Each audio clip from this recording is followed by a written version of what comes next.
And so I have Gary here, and he's going to be actually, instead of talking about what we're going to do on Wednesday, he's going to tell a little bit about himself, and then we're going to demo it for you guys so you can see this is what we're doing on Wednesday. So, Right. Gary, tell us a little bit about what your story is, and then we'll do the demo. All right, cool. So, yeah, my name is Gary Ware.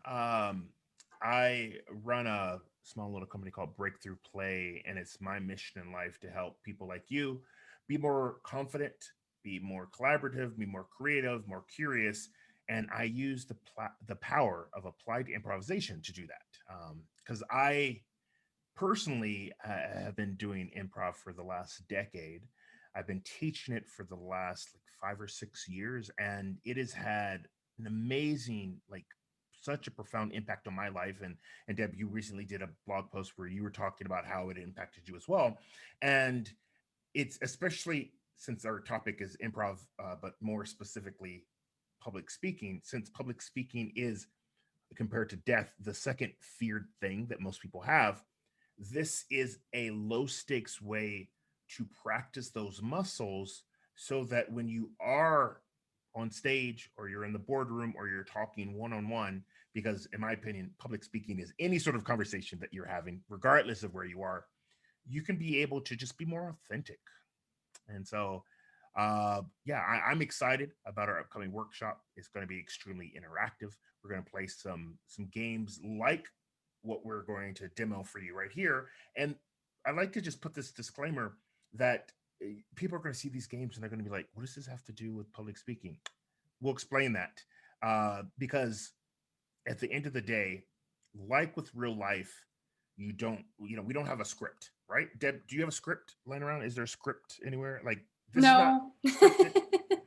And I understand some talks are scripted and you have to script the talk. I'm not, with improv, a lot of misconceptions is, oh, you just wing it. No, we prepare. But this is the thing: there are so many things that are outside of our control that may happen. And the cool thing is, imagine if you had a tool or you have the ability that when those things happen, you can collect yourself, you can find that calm, and you can deliver the talk that you know that you need to have. So that's what I'm all about. So we should play a game. I take it, right? Deb, Hold you're on. sticking out your tongue. Oh, okay. I was like, what happened? See, this is life. This is life. Things like this happen. I know, because I posted our event on Facebook, and I was like, wait, give me a second, because now I'm Give me like, one I more second. Keep talking, Gary. keep Keep talking, talking. Gary, for like a Uh, few more minutes because I couldn't find the like a mute button, and I was like, it's all oh good.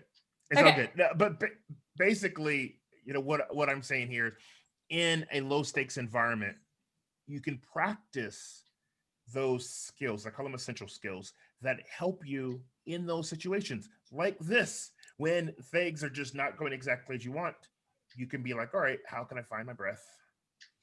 How can I, in improv, one of the tenets of improvisation is how can you make your partner look amazing?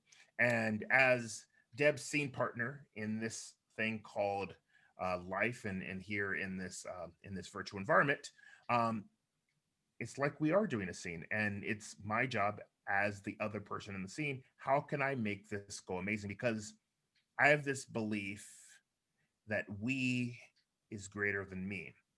And a lot of times, the reason why so many people have such a challenge with public speaking is because they, no offense, they think it's all about them. And you get scared and you think, oh my gosh, people are going to laugh at me. What if people think that I look weird, or whatever the case may be? At the end of the day, it's not about you. It's about the experience that we are co-creating together, and the people in the audience. At the end of the day, they want you to do amazing.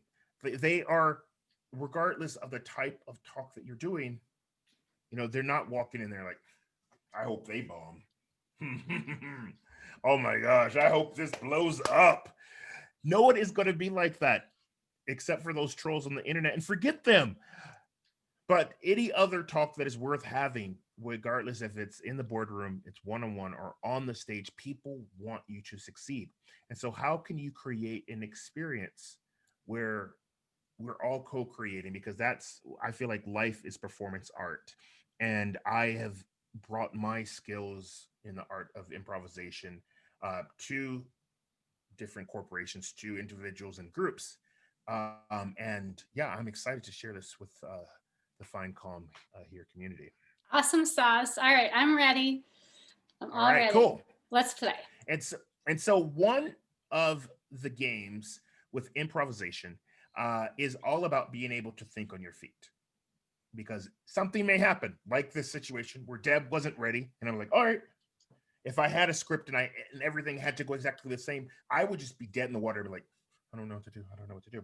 And so, in as a way to prep your body for this, as a way to get more comfortable, uh, some of the games that we do, you will make mistakes. You will look silly, but it's starting to get those reps in. So this game is a really fun game, and Deb and I, what we're going to do is we are going to essentially, we have to listen to each other and we have to respond. And it is called last letter, first letter. So this one's going to be very simple.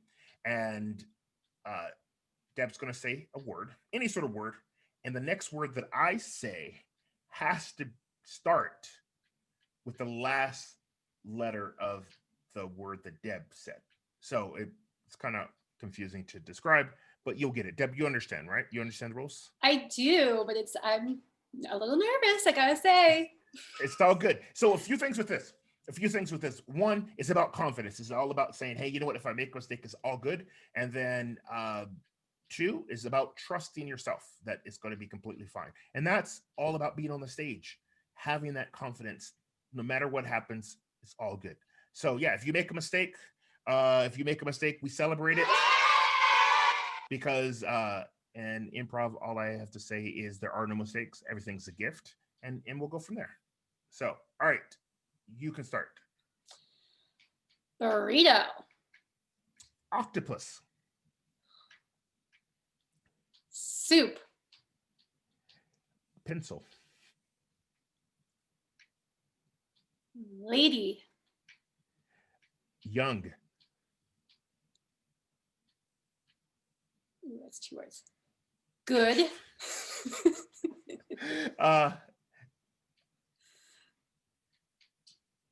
Dang. Wait, say one again. Dang. Like, okay, so Dang. Like, dang it. okay. I was like, how do I wait? So giraffe. Exceptional. Lovely. Yummy. Oh, darn it. Yellow. Wonder. Rhinoceros. Same Z's. I don't even know what that is. Yeah, I don't. What is, yeah, okay, so how does that? What does that end? Same Z's. Z's, like IES. IES, yeah. All right, so S would be the letter. All right, that one had a little bit of yeah mind messing up. Sandwich. Home. See, I'm thinking about food because we're gonna order some food later. Right. Elephant.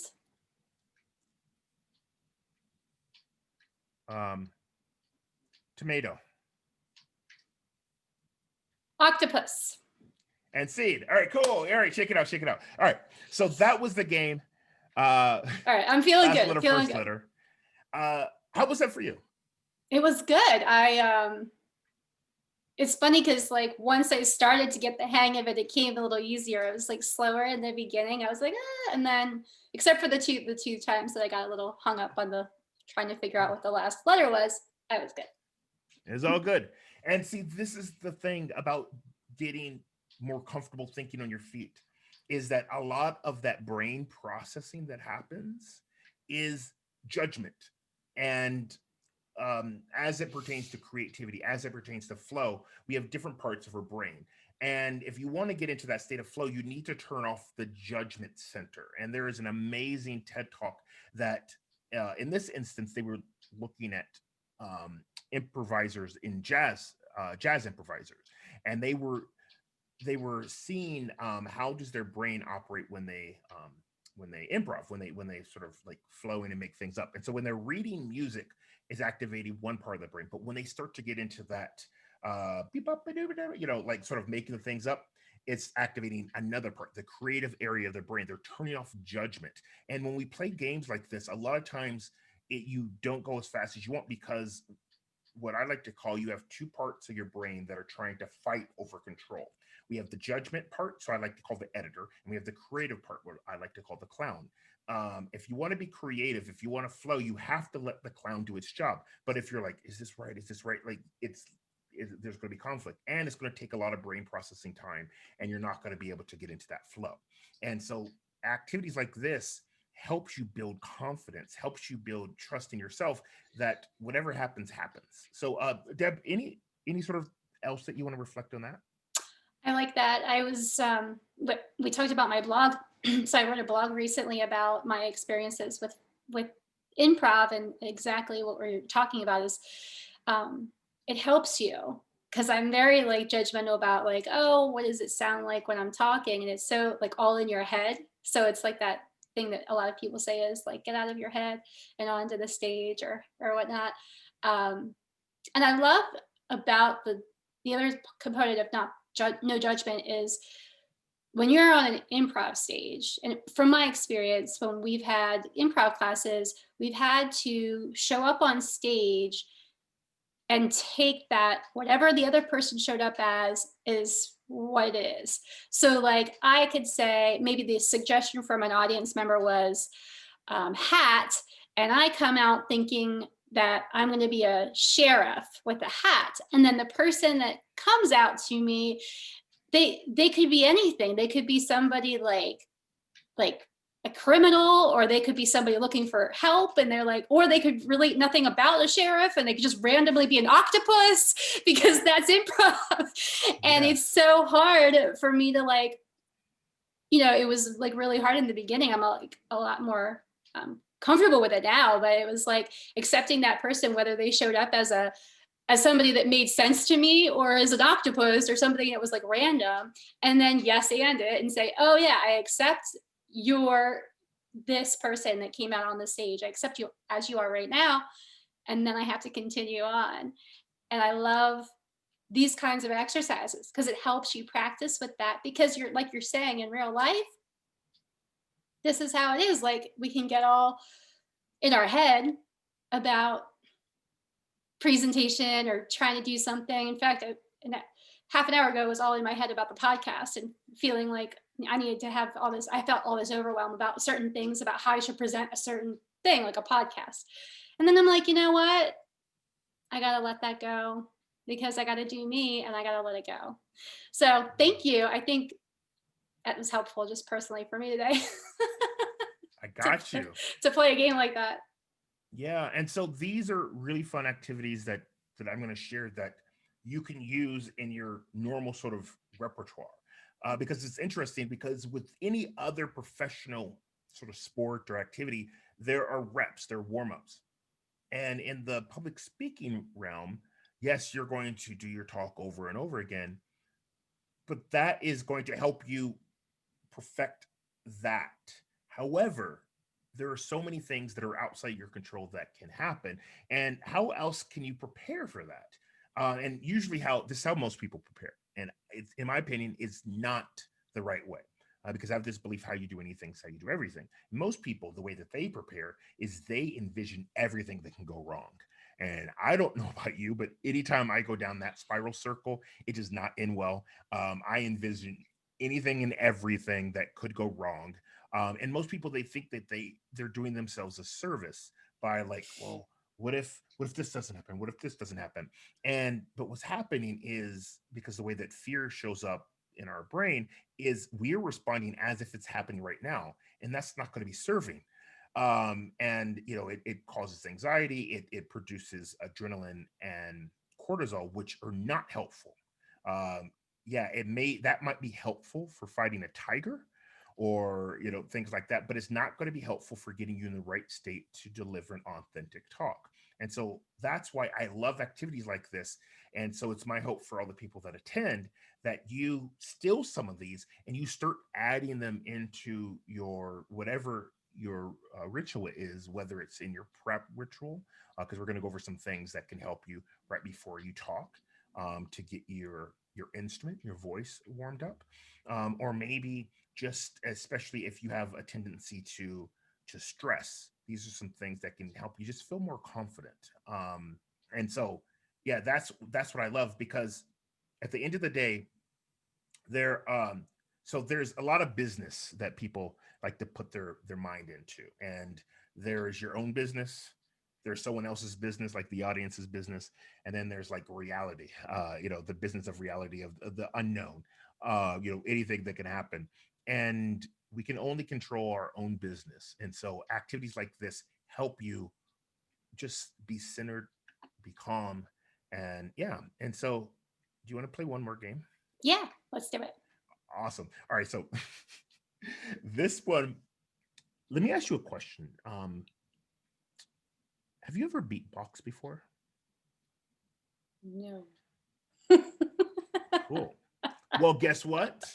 This is going to be your first time you are going to beatbox. All right. Look at her face. This game is called Boots and Cuts. It's a beatboxing game.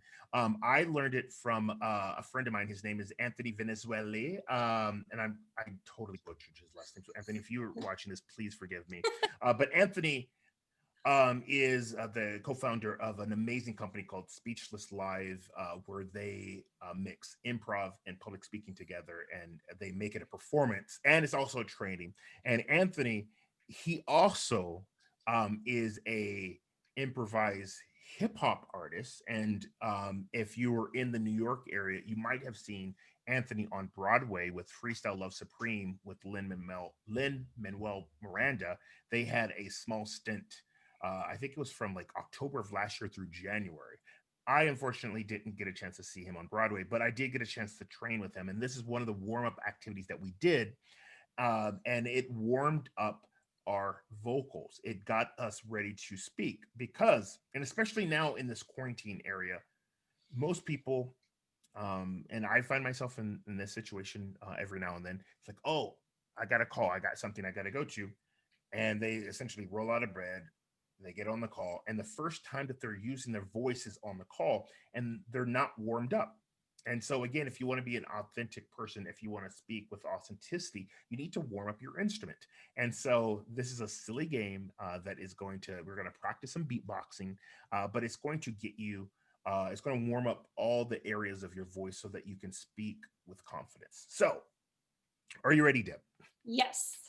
All right, cool. As the name will suggest, Boots and Cuts, that is like the sounds that you make when you're beatboxing. So the first one that we're going to do is boots. So say with me now, boots. Boots. Yeah, more that boots. Like it's your bass. It's going to like resonate in your throat. I don't know how to do that. Boots. You can do it. Do your best. It sounds like I have something in my throat. Yeah. Boots. I don't know. Boots. Deeper. Boots. I'm gonna laugh too much. This is why it's all good. This is why I'm not good at improv. Boots. Yeah, there we go. All right. And cuts. Cuts is up at the top of your throat. Cuts. Yeah. So cuts. The boots, that's the bass. Boots. And cuts. That's the like the snare. So now we're gonna go boots. And cuts. So now we're gonna go back and forth. Boots and cuts. Cuts and boots. Oh, we switch it up. Cuts and boots. Boots and cuts. And boots. Cuts.